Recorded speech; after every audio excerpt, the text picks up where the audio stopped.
joined in the commentary box by Wendy Sly, who will assist us on this commentary. 15 laps of the track, and away they go. Now, Jakob Ingebrigtsen, there he is in that Norwegian strip, straight to the back, rockets to the back, and we'll just jog round these early laps. I wonder whether anybody will take this out and make it quick and challenging, or if it will be a slowish race. James West going to the front, but he looks a little reluctant to lead it to me. Although, Wendy, these big, wide bends on this track, of course, make being at the front, running the shortest line, more of an advantage than on other tracks where there are tight bends. Yeah, I think in the 3000s particularly, it's quite important to get a position fairly early on in the race, because, as you say, Tim, overtaking on the bends is pretty difficult on these tracks. And George Mills there actually in a pretty good spot, as is James West. In the front, not in any trouble on the inside, and yeah, just a little nudge there from Jakob Ingebrigtsen as they go into the top bend. Well, that first lap, 34.07, was pedestrian, very slow, and I think maybe Ingebrigtsen thinking, no, this is going to be so slow. If I sit at the back, somebody might go down and I'll pick up the result.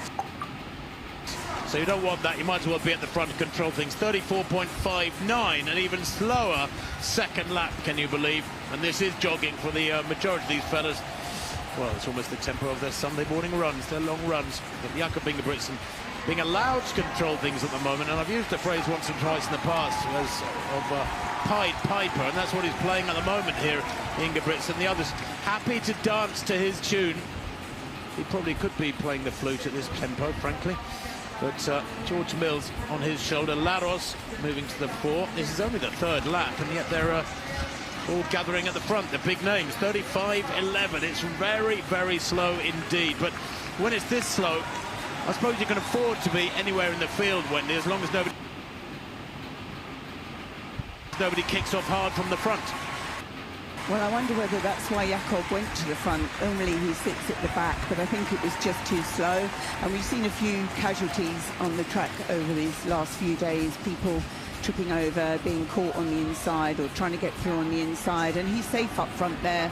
And as you say, Tim, controlling the pace, even though it's pretty slow right now. Well, 800 metres in, what, about 2:18 and a half there. That's a 34.63 lap. I mean, it's really is staggeringly slow. These fellas are all great 1,500-metre runners. Ingebrigtsen, though, remember, breaking that world record for 1,500 metres on the way to a mile world record 3 weeks back. So he has the least worries of all of the bats when it comes to closing speed over the last 3 or 4 laps.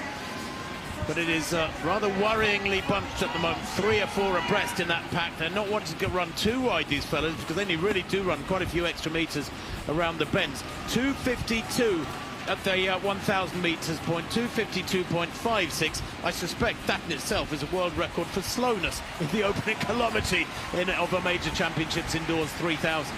Well, George Mills there going to the front. I think he's got a bit impatient there, and also he's been a casualty indoors, as we've seen in the past, getting tripped. So I think he's thought, you know what, this is a little bit too slow for me. At least I'm going to get in front and give myself a little bit of space.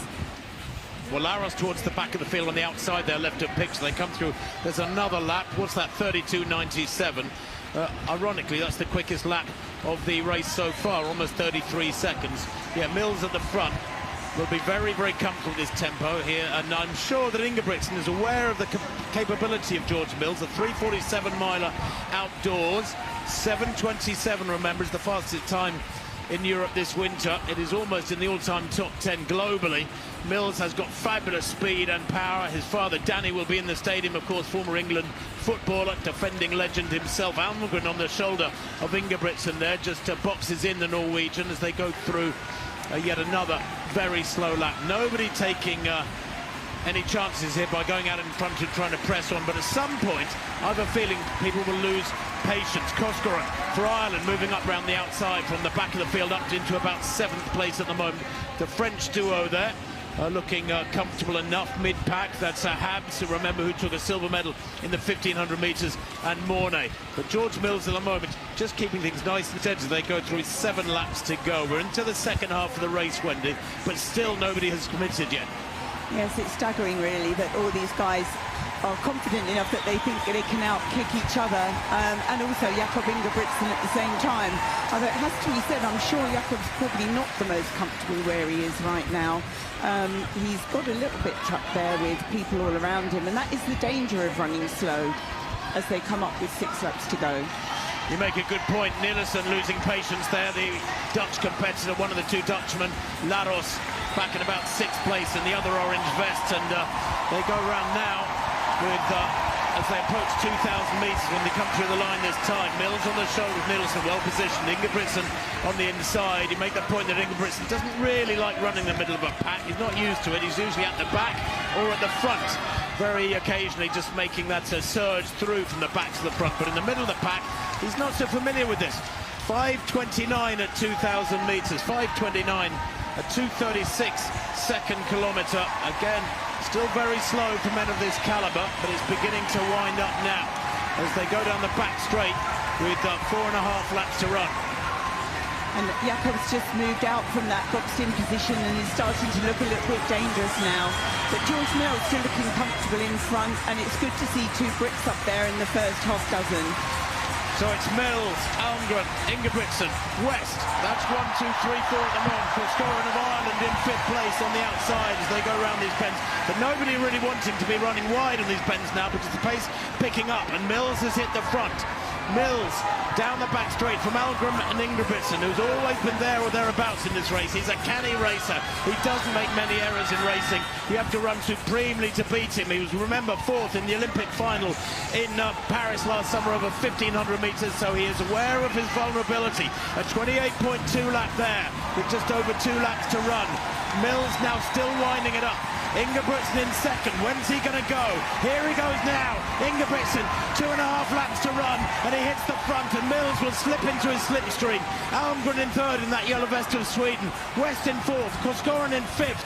Habs in 6th, the medalist in the 1,500. 2 laps to run, and it's Ingebrigtsen out in front, and it seems that there is no sign of Laros here. He's not having a good day, the young Dutchman. Yes, it's interesting actually. George Mills kept looking up at the screen, looking behind him, was almost waiting for Ingebrigtsen to go. And Neil Burley, the other Brit, in an interview after the 1,500 the other day, said they were all looking around for Ingebrigtsen, and now he's hit the front. And George Mills, quite rightly, is tucking in behind him, which is the best place to be with 1 lap to go. They go through the bell then.